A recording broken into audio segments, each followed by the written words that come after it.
मेरे भाई बहन, तो दक्ष प्रजापति का विवाह प्रसूति महारानी के साथ संपन्न हुआ। और जब प्रसूति महारानी के साथ विवाह संपन्न हुआ तो मेरे भाई बहन 60 कन्याएं प्रकट हुई दक्ष प्रजापति। कितनी कन्याएं? 60 कन्याएं प्रकट हुई। और उनमें से सबसे छोटी बिटिया का नाम था देवी सती महारानी। और सती महारानी का विवाह किसके साथ हुआ? भगवान भोले। ध्यान दें, एक बार स्वागत समारोह की तैयारी करी गई। एक बार विधिवत स्वागत समारोह की तैयारी करी गई जब दक्ष को प्रजापति की उपाधि प्राप्त हुई, उच्च सिंहासन प्राप्त हुआ। अरे मेरे भाई बहन, इस संसार में कोई ऐसा जन्मा ही नहीं है, नहीं को अस जन्मा जग माही, प्रभुता पाही जाहि मद नाही। प्रभुता मिल जाने के बाद ऐसा कौन है जिसको मद न आ जाए, अहंकार न आ जाए। तो दक्ष प्रजापति के स्वागत समारोह की तैयारी करी गई। जब दक्ष प्रजापति का पदार्पण हुआ तो 3 देव नहीं खड़े हुए उनके स्वागत में। अब ध्यान दें, जब हमारे और आपके बीच में कोई विशिष्ट व्यक्ति आता है तो हम उसके स्वागत में सम्मान में खड़े हो जाते हैं। हम पर उसकी दृष्टि पहले नहीं पड़ती, लेकिन उस व्यक्ति पर दृष्टि पहले पड़ती है जो उसके सम्मान में खड़ा नहीं होता। हाँ? उस पर दृष्टि पहले पड़ जाती है। तो आज दक्ष प्रजापति का जब पदार्पण हुआ, दक्ष प्रजापति का जब पदार्पण हुआ तो जब ब्रह्मा जी को बैठे हुए देखा तो क्रोध नहीं आया। भगवान नारायण को बैठे हुए देखा तो क्रोध नहीं आया। लेकिन जब भगवान भोलेनाथ को देखा मेरे भाई बहन तो एकदम लाल पीला हो गया। क्यों? अरे ब्रह्मा जी तो मेरे पिता हैं, इसलिए अगर नहीं उठे तो कोई बात नहीं। भगवान नारायण ब्रह्मा को भी प्रकट करने वाले हैं तो वो नहीं उठे तो कोई बात नहीं, लेकिन ये भोले तो मेरा दामाद है, इसको तो उठना चाहिए मेरे सम्मान में। लेकिन भगवान भोलेनाथ ने मन ही मन अपने ससुर साहब को प्रणाम किया, ससुर को मन ही मन प्रणाम किया। लेकिन मेरे भाई बहन, भगवान भोलेनाथ खड़े नहीं हुए। जब खड़े नहीं हुए तो दक्ष प्रजापति ने सैकड़ों गाली सुना दिया भगवान भोलेनाथ को। भाई, कोई विशिष्ट व्यक्ति आता है उसका संभाषण कब होता है? अंत में। और आज दक्ष प्रजापति पहले ही बोल उठे, सुनो सभासदों, किसी विशिष्ट व्यक्ति के बीच में अशिष्ट व्यक्ति को नहीं बैठना चाहिए। सब आपस में देखने लगे, यहाँ तो सब विशिष्ट ही विशिष्ट बैठे हैं, यहाँ अशिष्ट कौन बैठा है? एक ने इशारे से पूछा कि महाराज यहाँ तो सब विशिष्ट बैठे, यहाँ अशिष्ट कौन बैठा हुआ है? तो दक्ष प्रजापति ने इशारा दिया, ये भोले तुमको नहीं दिखाई पड़ता शिव शंकर है महाराज। ये जब इतने ही अशिष्ट रहे तो अपनी बिटिया का विवाह काहे को कर दिए इनके साथ में? बिटिया का विवाह न किए होते। बोले वो तो मेरे पिता ब्रह्मा जी ने कह दिया था, और नहीं कहा मेरी मृगनयनी जैसी बिटिया, और ये बंदर सी आंख वाला भोले, प्रेतावासेसु घोरेसु, भूत प्रेतों के बीच में रहने वाला अपनी बिटिया का विवाह तो इसके साथ कभी नहीं करता। तो सैकड़ों गाली जब सुनाया तो नंदीश्वर से नहीं रहा गया। नंदीश्वर तमक के खड़े हो गए, हे दक्ष प्रजापति, कब से तू मैं कह रहा है, भगवान भोलेनाथ को गाली दे रहा है। मैं तुझे श्राप देता हूँ, तूने भगवान भोलेनाथ का अपमान किया है, इसलिए तेरे सर में बकरे का ही सर लग जाए, तेरा गला कट जाए और तेरे गले में बकरे का ही सर लग जाए, श्राप दे दिया। तब तक गुरुजी खड़े हो गए, महाराज भृगु अपनी दाढ़ी पर हाथ फेरते हुए, हे नंदीश्वर, तूने मेरे चेले को कैसे श्राप दे दिया? अगर तुम मेरे चेले को श्राप दिए हो तो हम भी तुम्हें श्राप देते हैं, क्योंकि हम इसके गुरु हैं। इसलिए हम तुम्हें श्राप देते हैं कि भगवान भोलेनाथ के जितने गण होंगे सब पाखंडी हो जाएंगे। तब तक जितने भगवान भोलेनाथ के गण थे वो भी खड़े हो गए। हे महाराज भृगु, आपने कैसे श्राप दे दिया हम लोगों को? अगर आप हमें श्राप दिए हैं तो हम आपको श्राप देते हैं कि जितने भी चाटुकार ब्राह्मण होंगे सब भिखमंगे हो जाएंगे। अरे राम राम। भगवान भोलेनाथ सोचने लगे कि ये स्वागत समारोह है कि ये श्राप समारोह है। सब एक दूसरे को श्राप दिए जा रहे हैं। लेकिन मेरे भाई बहन, भगवान भोलेनाथ कुछ नहीं बोले, उठ करके आ गए कैलाश पर्वत। दक्ष प्रजापति ने भगवान भोलेनाथ के ही विरोध में एक यज्ञ किया, जो कि हरिद्वार कनखल में किया। उसमें संपूर्ण देवताओं को निमंत्रण भेजा गया, लेकिन भगवान भोलेनाथ को निमंत्रण नहीं भेजा गया। तो मेरे भाई बहन, आज जब देवी सती महारानी को पता चला, प्रातःकालीन हुआ है, तो विमान गड़गड़ाते हुए कैलाश पर्वत के ऊपर से मंडरा रहे थे। अचानक देवी सती की दृष्टि गई, अरे बहन कहाँ जा रही है? तो एक देवी ने कहा, बहन तुझे पता नहीं है कि तेरे पिताजी के यहाँ यज्ञ चल रही है, तू यज्ञ में नहीं जाएगी? अरे बहन जाऊंगी ना। अच्छा भला करी बता दी, ठीक करी बता दी मुझे। बहन तू चल और मैं आती हूँ। भगवान भोलेनाथ के पास आई देवी सती महारानी, चरणों में प्रणाम किया और कहती हैं, हे भगवान भोलेनाथ, आपके ससुर जी के यहाँ यज्ञ हो रही है, क्या उस यज्ञ में आप नहीं जाएंगे? भगवान भोलेनाथ ने कहा, देवी जी ससुर जी के यहाँ यज्ञ हो रही है तो चलना तो चाहिए, लेकिन निमंत्रण आया है। और देवी अगर निमंत्रण आया है तब तो चलने के लिए ठीक है, तैयार हैं। अगर निमंत्रण नहीं आया है तो एक बात का ध्यान देना, वहां जाने के बाद उनका कलेजा जलने लगे मुझे देख करके, अब मुझे मेरा कलेजा जलने लगे उन्हें देख करके, तो ऐसे स्थान पे जाने से क्या फायदा? यद्यपि विरोध मानी जहाँ कोई, तहाँ गए कल्याण न होई। ओ तहाँ गए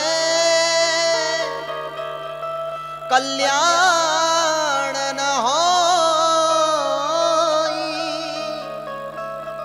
अरे देवी, वहां अगर कोई तुम्हारा एक विरोधी है तो वहां जाना नहीं चाहिए। भगवान भोलेनाथ कह रहे हैं, आवत ही हर से नहीं नैनन नहीं सने, आवत ही हर से नहीं नैनन नहीं सने,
भगवान भोलेनाथ ने कहा, देवी वहां से निमंत्रण नहीं आया है।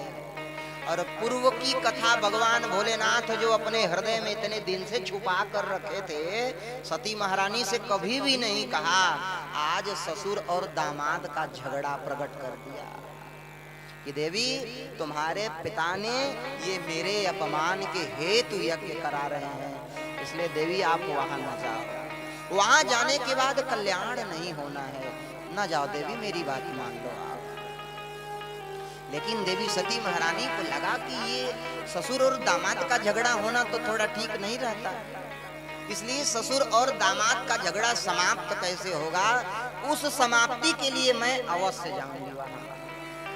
देवी सती महारानी जब जाने लगी तो भगवान भोलेनाथ ने मना किया। अंत में जब देवी सती महारानी नहीं मानी तो भगवान भोलेनाथ ने नंदीश्वर से कहा कि ले जाओ माता जी को पहुंचा के आओ, माता जी की देखभाल करना। भगवान भोलेनाथ अब समझ गए कि देवी सती जा तो रही हैं, लेकिन अब लौट करके वापस नहीं आए।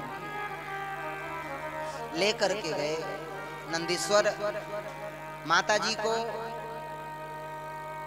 दक्ष प्रजापति के यहाँ जब पदार्पण हुआ तो मेरे भाई बहन, जो देवी सती महारानी को दंडवत प्रणाम किया करते थे, आज देवी सती महारानी को मुड़ करके भी कोई देख नहीं रहा है। अरे इतना तक नहीं, जो सती की बहनें थी, आज जब सती महारानी पहुंची हैं तो सती महारानी से मजाक कर रही हैं। अरे बहन, जब मुझे पता चला कि पिताजी तुमको निमंत्रण नहीं भेजे हैं तो बात तो हमें बड़ी बुरी लगी, लेकिन अब ससुर दामाद का झगड़ा है, बहन तुम्हें तो पहले नहीं आना चाहिए था। अच्छा अब आ ही गई हो तो ठीक कह रहो। अच्छा ये बताओ, वो तुम्हारा पति जो भोले है वो तो नंगा धड़ंगा हो के शादी में आया था, अब कुछ कपड़ा वपड़ा पहनता है कि नहीं पहनता? तो आनंद लेने लगी। कोई प्रेम से देवी सती महारानी से नहीं मिला, मात्र उनकी माता जी के अलावा। सादर भले ही मिली एक माता, सादर भले मिली एक माँ,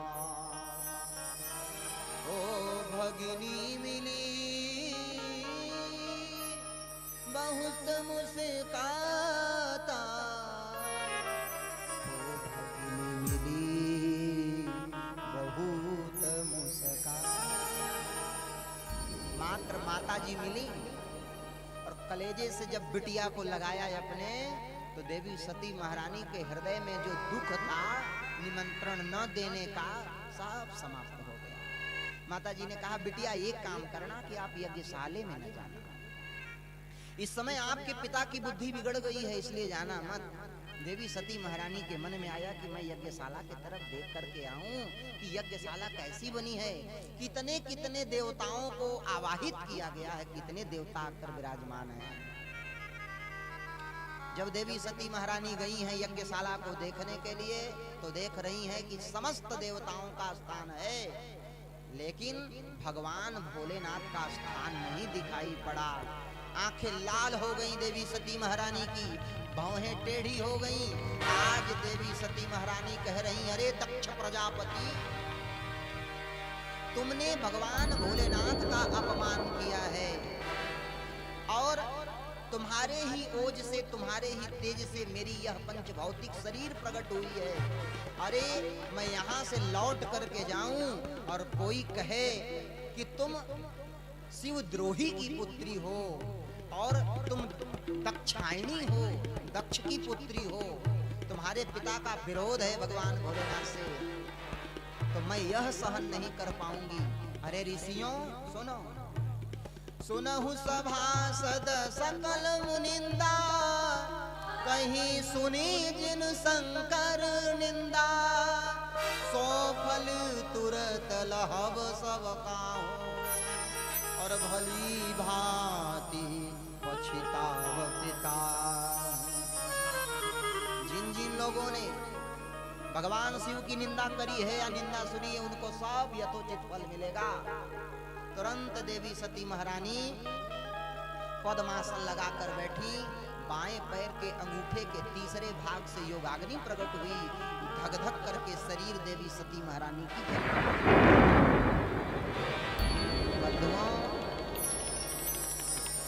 बिटिया अपना अपमान अपने मायके में सहन कर सकती है, लेकिन अपने पति का अपमान कभी भी नहीं सहन कर सकती। मायके में अपने पति का अपमान कभी भी सहन नहीं कर सकती मेरे भाई बहन, ऐसा जानिए। अंत में देवी सती महारानी को जब बचाने के लिए भगवान शिव के रुद्रगण दौड़े तो भृगु महाराज ने तुरंत अक्षौण मंत्र अपहंत का प्रयोग किया। भूत प्रेत दूर जाकर के गिरे। नारद जी महाराज ने दौड़ लगाया और पहुंच गए भगवान भोलेनाथ के पास। हे भगवान भोलेनाथ, अनर्थ हो गया, अनर्थ हो गया। भगवान भोलेनाथ ने कहा क्या हो गया? नारद जी ने कहा कि दक्ष प्रजापति के यज्ञ में देवी सती महारानी अपने पंचभौतिक शरीर का त्याग कर दी। भगवान भोलेनाथ की आंखें लाल हो गईं, भौहें टेढ़ी हो गईं। उखाड़ लिया अपनी एक जटा को, उखाड़ करके ज्यों ही पटका है तो एक वीरभद्र नाम का गण तैयार हो गया। भगवान भोलेनाथ को चरणों में प्रणाम किया, प्रभु मुझे करना क्या है? भगवान भोलेनाथ ने आदेश दिया, दक्ष सयज्ञ जय। दक्ष प्रजापति के यज्ञ को विध्वंस करना है, दक्ष सहित, दक्ष सयज्ञ जय। दक्ष के सहित विध्वंस करो। यहां से बहुत तेजी के साथ भगवान शिव का वह गण गया है और पहले ही दक्ष प्रजापति का सिर काट करके अलग कर दिया। यज्ञशाला को विध्वंस कर दिया। अंततो गत्वा हुआ क्या? यज्ञशाला अपूर्ण हो गई। यजमान ही नहीं रहा तो पूर्णता कहां से रही? दक्ष प्रजापति की मृतक शरीर पड़ी रह गई और वीरभद्र ने यथोचित सभी को दंड दिया जितने लोगों ने भगवान भोलेनाथ की निंदा करी थी और निंदा सुनी थी। मेरे भाई बहन, आज भगवान भोलेनाथ का पदार्पण हुआ। देवी सती महारानी के शरीर को लेकर के भगवान भोलेनाथ घूमने लगे। भगवान नारायण से नहीं सहन हुआ। भगवान नारायण ने सुदर्शन चक्र छोड़ा और वह सुदर्शन चक्र देवी सती महारानी के पंचभौतिक शरीर को काटने लगा और जहां जहां भगवान भोलेनाथ लेकर के गए, जहां जहां देवी सती का अंग गिरा, 51 शक्ति पीठों की स्थापना हो गई। मेरे भाई बोलो राधे राधे। 51 शक्ति पीठों की स्थापना हो गई। अंततो गत्वा भगवान भोलेनाथ जब कैलाश पर्वत पर आकर विराजमान हुए, समस्त देवता जन निवेदन करने के लिए गए कि हे प्रभु, आप तो यज्ञ के रक्षक हैं, यज्ञ के भक्षक नहीं हैं। दक्ष प्रजापति के यज्ञ को पूर्ण करा दीजिए। भगवान भोलेनाथ ने कहा, तुम देवताओं अपने कार्य को साधने में बड़े कुशल हो, स्वकार कुशलासुरा। यज्ञ तो पूर्ण होगी लेकिन मुझे मिलेगा क्या? तो मिलेगा क्या? भगवान भोलेनाथ से कहा कि यज्ञ की बची हुई जो सामग्री होगी वह सामग्री आपको प्राप्त होगी। तो भगवान भोलेनाथ तैयार हो गए दक्ष प्रजापति के यज्ञ को पूर्ण कराने। बोले जजमान को लाया जाए। तो बोले महाराज यजमान का तो गला कट गया है, मृतक पड़े हैं। भगवान भोलेनाथ ने कहा ले आए और बकरे का सिर जो है लगा दिया भगवान भोलेनाथ ने। तो बम बम बम बम बम बम बम बम बम कह करके स्तुति करना शुरू किया। बम बम बम बम बम कह करके स्तुति शुरू किया। ऐसा है कि मैं अध्ययन किया था कि दक्ष प्रजापति ने बकरे की तरह जो है आवाज लगाई। एक दिन मैं प्रातः काल में मॉर्निंग वॉक करके लौट रहा था तो एक बकरा जो है बोला, जैसे कलरव किया। जब कलरव किया तो मेरे समझ में आया कि राम राम, अच्छा ऐसे दक्ष प्रजापति स्तुति किए थे। तो गाल को बजाने से, भगवान शिव के सामने अगर आप गाल बजा देंगे तो भगवान भोलेनाथ खुश हो जाएंगे। और जब गाल बजाते हैं तो किसकी याद आती है? भगवान भोलेनाथ को अपने ससुर जी की याद आ जाती है और भगवान भोलेनाथ प्रसन्न हो जाते हैं। इसलिए भगवान भोलेनाथ की चरण शरण में जाओ तो गाल को जरूर बजाओ,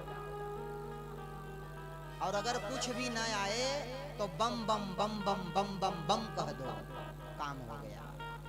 क्योंकि देवासुर मनुष्येषु ये भजन्ति शिवम शिवम प्रायस्ते धनिनो भोज न तू लक्ष्म्या पतिम हरिम।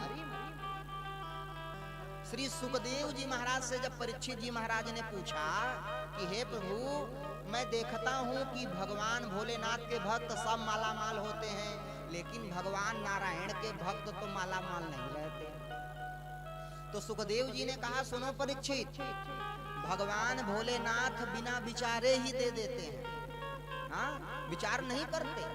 भस्मासुर ने कह दिया कि मैं जिसके सिर पर हाथ रखूं वो भस्म हो जाए, तो भगवान भोलेनाथ ने उसे वरदान दे दिया, तथास्तु।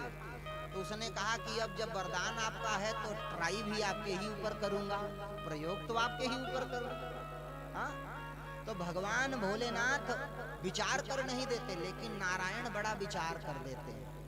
अच्छा, कभी कभी ऐसा होता है कि बात बनाते बनाते बात बिगड़ जाती है, और कभी कभी बात बिगड़ते बिगड़ते बन जाती है। एक सदग्रस्त रहे पति पत्नी, तो उनके यहाँ रिश्तेदार बहुत कम आते रहे। तो एक रिश्तेदार उनके घर में आ गया। अच्छा, अब ये ना सोचना कि हमारे राकेश जी के यहाँ बहुत रिश्तेदार आए हैं ना, पहले संकेत कर दे रहा हूँ कि बहुत रिश्तेदार आए हैं, अपने ऊपर ना लेना, सुनो पहले। तो रिश्तेदार तो जल्दी आते नहीं थे, आ गए रिश्तेदार। अब भैया वो रिश्तेदार जाने का नाम ही नहीं ले। एक दिन बीत गया, 2 दिन बीत गया, 3 दिन बीत गया, 15 दिन बीत गया, जाने का नाम न ले। अब दोनों पति पत्नी रात में योजना बनाए कि भैया कैसे ये जाए यहाँ से, जाने का नाम ही नहीं लेता। तो पति पत्नी ने योजना बनाया कि ऐसा करो देवी जी, प्रातः कालीन हम और तुम दोनों झगड़ा कर लेंगे। तो मैं तुमसे कहूंगा कि तुमको भोजन बनाने नहीं आता है, तुम्हें शर्म नहीं आती, कभी भोजन ठीक ठाक नहीं बनाती, तो तुम रोने लगना और रोते रोते कहना कि आज से हम कभी भोजन ही नहीं बनाएंगे। हमारे और आपके बीच में भगवान भोलेनाथ का पदार्पण हो रहा है। आप सभी अपने स्थान पर बैठे रहेंगे। हर हर महादेव, हर हर महादेव, हर हर महादेव।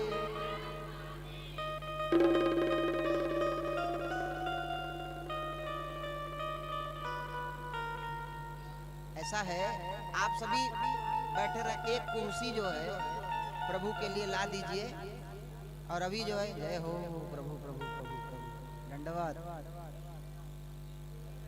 तो कुर्सी बस पास करा दीजिए धीरे धीरे से।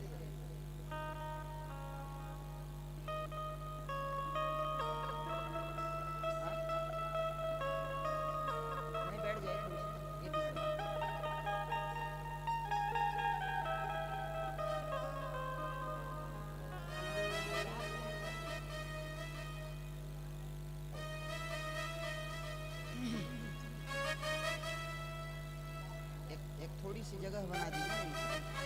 तो मैं आप सभी से निवेदन कर रहा था, मैं आप सभी से निवेदन कर रहा था कि पति पत्नी ने रात में योजना बनाई कि प्रातःकालीन लड़ाई कर लेंगे, और जब यह समझ जाएगा कि कल प्रातःकालीन कुछ पाने को नहीं मिलेगा तो खुद ही भाग जाएगा, खुद ही जो है भाग जाएगा। तो प्रातःकालीन हुआ तो पति पत्नी जो है लड़ाई करना शुरू कर दिया। मैं क्या बोला है आप लोगों से, पति पत्नी ने मिठाई खाना शुरू कर दिया, यही बोला ना, लड़ाई करना शुरू कर दिया, मिठाई खाना ना। तो पति पत्नी दोनों जब लड़ाई करना शुरू किए तो पति ने कहा तुझे भोजन बनाना नहीं आता। पत्नी ने कहा तो चलो अच्छा भोजन बनाने नहीं आता, आज के बाद हम कभी भोजन बनाएंगे ही नहीं। और दोनों लड़ते लड़ते पत्नी रोने लगी। जब पत्नी रोना शुरू करी तो रिश्तेदार के मन में आया कि अब भोजन मिलने वाला नहीं है, इसलिए बोरिया बिस्तर बांधो निकलो।